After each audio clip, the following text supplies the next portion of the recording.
Everybody, we I are see you already with that background, the Wounded Fawn background. yes. Yeah, See, yeah. I uh, like it. everybody, we are here with Matt Barone, and he is the distinguished person curating the midnight section of the Tribeca Film Festival, and that's going to be running from June 8th to 19th. Matt, how are you, sir? I'm doing good. This is the calm before the good fun storm. Everything's kind of locked in now. We're just sort of helping filmmakers out and kind of getting sort of everything in motion. And then once a couple weeks from now, the festival begins and it's hit the ground running. So it's a good time right now. It's a good kind of like decompression time before the madness. Yeah, I think actually, this might be my favorite time. Yeah, Like when everything is set and you're just like waiting to like unleash everything on the exactly. Yeah, unsuspecting this public. is the time when you get to sort of communicate with the filmmakers and their excitement's building and they're really kind of realizing that it's about to happen for them. And the tickets are on sale, so you get a lot of questions from people that are interested about the films, like conversations like we're going to have. So this is definitely this is the first fun time. And the festival itself obviously is a lot of fun too, but this is the fun time where you can kind of sit back and sort of have conversations and talk about stuff and not have to run around screenings and be a little bit more sort of high pressure. This is the kind of the low pressure good time. Awesome. Well, okay. So the midnight section, excuse me, the midnight section. Can you tell me basically about it and what's in it this year? Yeah, so the midnight section is a section dedicated, as other festivals do it as well with Tribeca's. So basically, it's a section where anything that's got sort of horror, sci-fi, really crazy action, or sort of subversive weird comedies go. That stuff that has more of an edge to it, that's a little bit more out there, a little bit crazier, a little bit wilder. Um, and this year, it's been 5 films in the past. This year, we expanded a little bit with 3 retro films for this tribe exploitation sidebar we're doing. Hmm. So there's 8 films total this year. And yeah, this year is interesting because in the past, every year we would, you enter programming sort of looking at it like, okay, we definitely want to have some diversity in styles and genres and tones. So, typically you try to find something that's interesting in the sci-fi space. And if you can, you don't want to force the issue, but you definitely keep your eyes open to sort of touch all the different sort of vibes. But this year, we realized that the best films we saw were all straight horror, so this year's midnight section, outside of the sidebar films, is 5 straight horror films. But within that, they have their own sort of diversity and kind of different sort of approaches to subgenres, kind of classic tropes. One film is really crazy and out there, another film is more subtle. So it's a look at the kind of different sort of shades and styles of where horror is right now, and I'm really excited about it. Yeah, it's fun. It's fun to be able to show a couple horror films, some sci-fi, some action, but when you're as big of a horror fan as I am, to kind of have 5 full-on horror films that you feel kind of represent different sides of the genre. It's pretty exciting. That's I mean, well, more horror is always a good thing for me. There you go. But are there any subgenres that have a chance to shine this year, or can you get into kind of some of the styles? Yeah, for sure. So in so the first film I'll bring up is this film, Sarah from Mexico. It's a feature debut from a filmmaker named Michelle Garza Cervera, who has been on the scene with some shorts. She had a couple shorts play Fantasia, a couple other festivals. She was part of the Mexico Barbero 2 anthology that came out a few years back. This is her first solo feature debut, and it's about a woman who has been trying to get pregnant for a long time, and she and her husband she's finally pregnant. But as the pregnancy gets underway, she starts sort of seeing, so it becomes kind of starts playing with like haunted house tropes. There's a Mm. little bit of like a kind of a possession angle to it, and it's sort of about like the anxieties and fears that come from I'm about to become a mother. Oh man, now what do I do? And it plays on that. So that film sort of delves into kind of more supernatural, sort of haunted house kind of vibes. Another film, Attachment from Denmark, that we have, another feature debut from Gabriel Beer Gislason, who's the son of Suzanne Beer, who directed Bird Box. That's a little kind of fun fact trivia angle of it. That deals heavily with Jewish sort of folk horror mythology, Okay. and that's about 2 women. Starts off sort of as like a rom-com kind of vibe where 2 women have like a meet cute, how rom-coms have that sort of funny Yeah, kind of yeah. meeting where they meet up in a bookstore, they start dating and they start falling in love with each other. But one of them one night has a seizure and she starts kind of showing sort of signs of possibly being a little bit off and sick.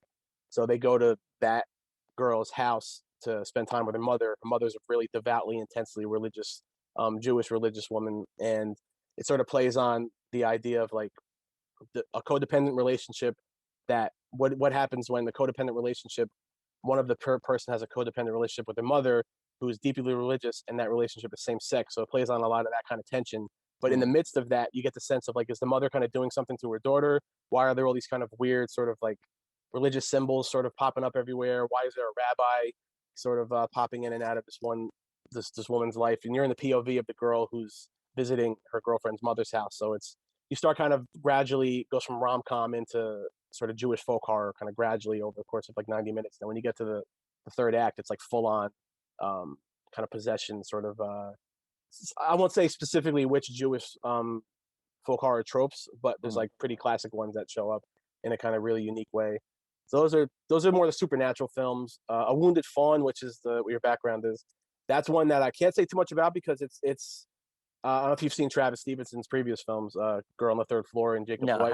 haven't seen Travesty. Well, yeah, so he started off as a producer. He produced films like Cheap Thrills and Starry Eyes and a few other films. And this is his third film as a director. The first film he did, Girl on the Third Floor, was about a guy who's moving into a new house. He goes early to renovate it, and it becomes kind of like a haunted house story. The second film, Jacob's Wife, with Barbara Crampton and Larry Fessenden, is more of a vampire sort of play on a woman kind of coming into her own and sort of getting kind of a sense of empowerment through Yeah, that becoming a that vampire. one's a fun one.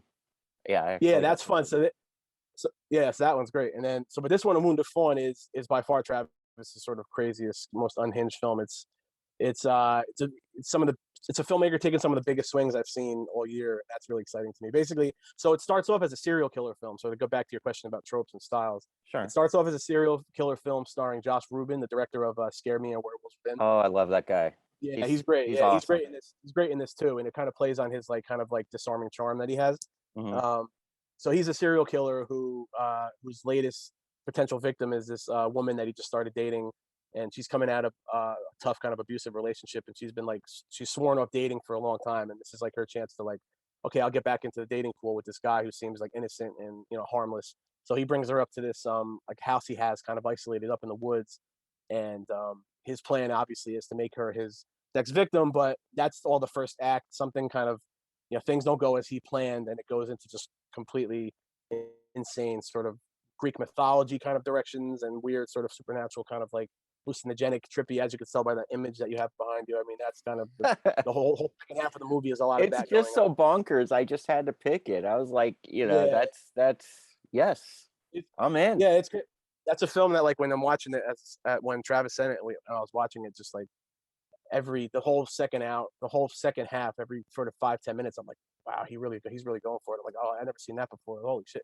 It's just like he's just taking these massive swings, and I love that about him.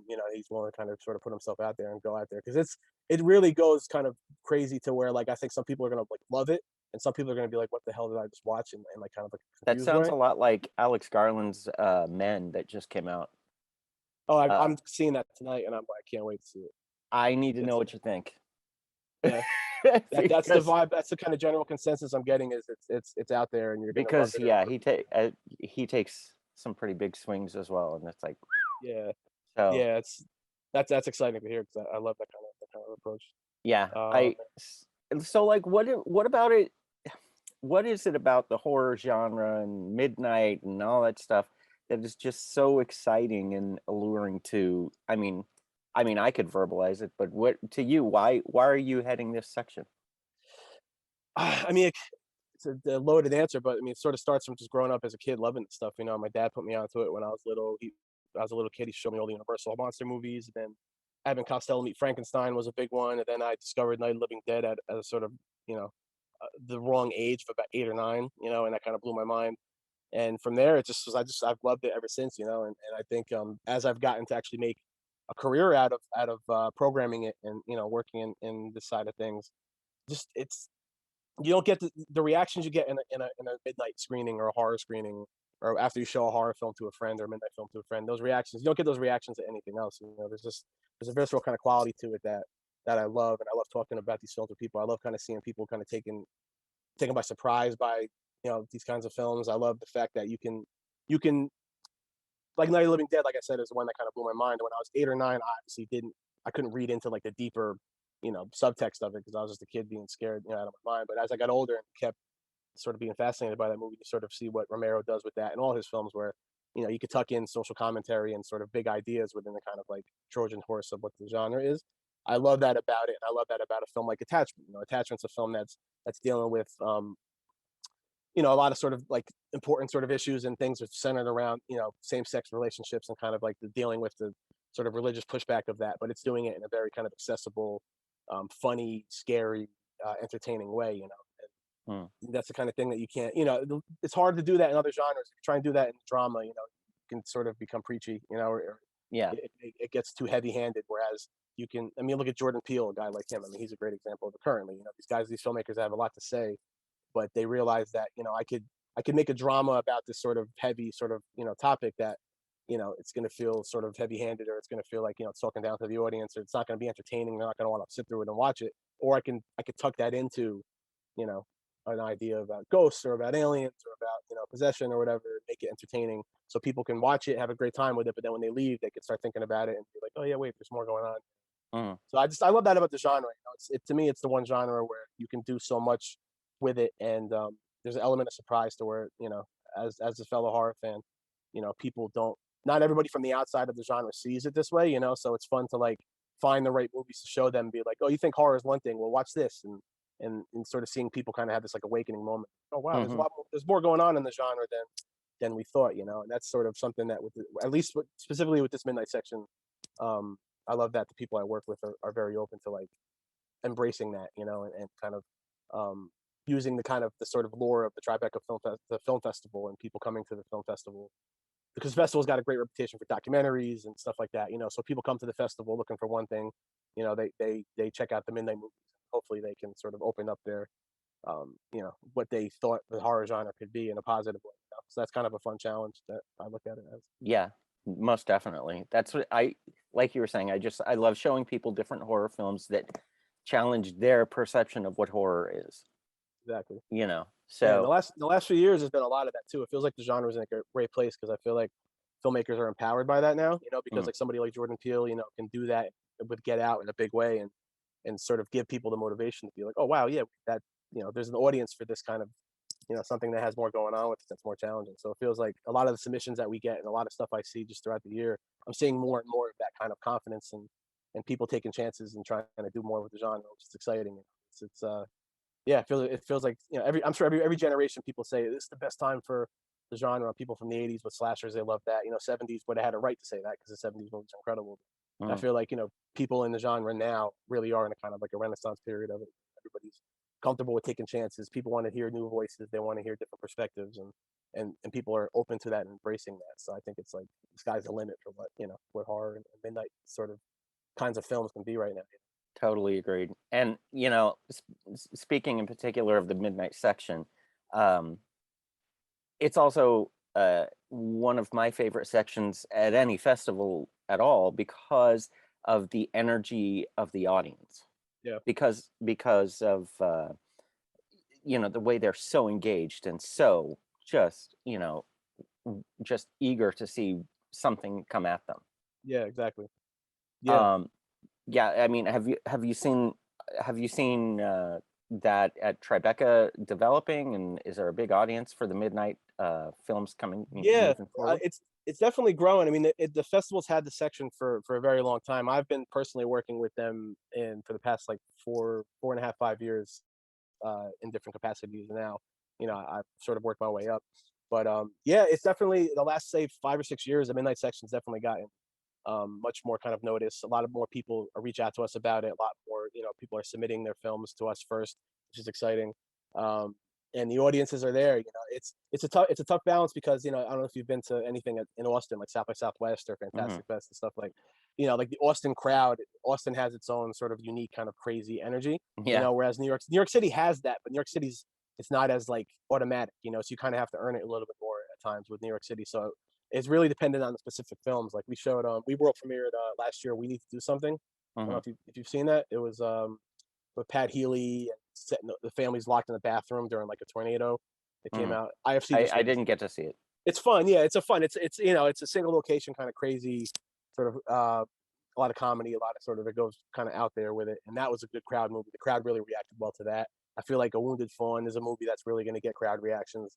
The Black Phone, which is we're also showing the New York Mhm. premiere of, which I don't know if you've seen that yet, but I've heard nothing but good things about it. so yeah, it's so good. I mean, that's like the ultimate. That's like such a great summer event, big studio, kind of big, um, crowd pleasing kind of film. Because it delivers fully on all the horror. It's Scott Derrickson and Robert Cargill who did Sinister. It's them back in that Sinister sort of headspace, but um, a bit more of a crowd pleaser than Sinister. I mean, Sinister is obviously like super bleak and brutal, and this is that too. But this has this great kid performances. Ethan Hawke is amazing as kind of like fully eat like evil incarnate. Like there's not a moment of there's no sense of like that his character's like gonna like regret what he's doing or whatever. It's Ethan Hawke fully diving into just like the evilest character you think of, but it just delivers in every possible way. So that's gonna play really well to a crowd. So there's definitely an eye towards that when you're programming films. I mean, you obviously want to program the best films you can, but you want to find a balance between a film like Family Dinner that we have from Austria. That's much more of a kind of like a Good Night Mommy kind of vibe, where it's very kind of like icy and bleak and cold and like calculated. It's an audience movie in the sense that the audience I hope will be like kind of like mesmerized by it, But it's not going to be like big erupting applause and anything like that. Whereas The Black Phone is a film that I think will play really well with the crowd and get applause. So you want to find that balance in a section. You want to kind of give something for everybody. And Mhm. so I agree with you. Yeah, the if you program the right films, the audience is going to respond to it, and kind of seeing that kind of like crazy, sort of looking in the crowd when you're standing in the back before you're getting ready to do Q and A, and kind of seeing people laughing, kind of seeing people like holding on to each other and stuff. I mean, it doesn't get much better than that from our side of it. No, no, Yeah. it doesn't.